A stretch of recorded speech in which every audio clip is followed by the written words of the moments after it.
Alors, ce vœu s'adresse à Monsieur le Premier ministre. Les élus municipaux de Saint-Étienne souhaitent relayer auprès de vous l'appel lancé par les acteurs du secteur social et de l'éducation populaire qui sont aujourd'hui dangereusement entravés dans les indispensables missions qu'ils ont à mener. La Fédération des centres sociaux et socioculturels de France s'engage ainsi dans une vaste mobilisation qui aura pour point d'orgue la journée du 31 janvier prochain. Celle-ci s'inscrit dans un contexte général de fragilisation des centres sociaux et espaces de vie sociale, au plan national comme local, qui subissent une augmentation de leurs charges non compensées, tout en voyant la demande sociale augmenter. Depuis plusieurs années, ils alertent sur le sous-financement des structures qui les a progressivement amenés à multiplier les réponses aux appels à projets et à déployer des trésors d'ingéniosité pour réduire les coûts sans trop impacter la qualité de l'offre proposée. Ce sous-financement est chiffré à environ 30 000 € en moyenne.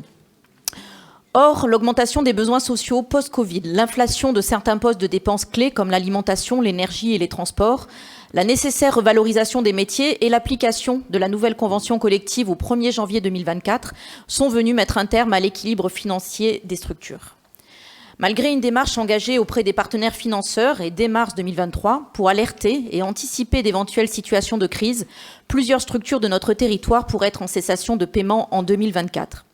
Plus globalement, les structures ne parviennent plus à articuler les demandes en termes de lien social, d'urgence sociale, d'animation et de développement social qui ne cessent d'augmenter et un financement par leurs partenaires qui n'est pas à la hauteur des besoins.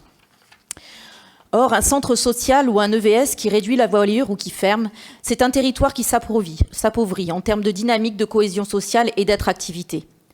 Pour éviter d'en arriver à cette situation, la Fédération des centres sociaux lance un appel national aux co-responsables de la cohésion sociale afin que ceux-ci se mettent autour de la table et travaillent ensemble à construire des réponses structurantes. À court terme, le déblocage d'un fonds de soutien exceptionnel de 65 millions € pour permettre aux centres sociaux de passer le cap et maintenir une activité à la hauteur des besoins dans cette période où le lien social, les solidarités, l'attention aux plus vulnérables doivent être plus que jamais préservés.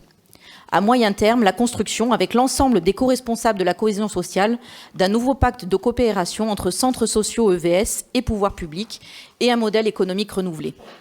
Outre la Fédération des centres sociaux, c'est l'ensemble des acteurs du secteur social et de l'éducation populaire, à travers leurs différentes structures et fédérations, qui se mobilisent et réagissent face à la baisse ou au plafonnement des subventions et prestations de services, aux restrictions diverses qui non seulement entravent ou compromettent leurs actions au bénéfice des enfants, des jeunes, des familles, mais menacent la survie de bien des structures de l'action sociale et de l'éducation populaire.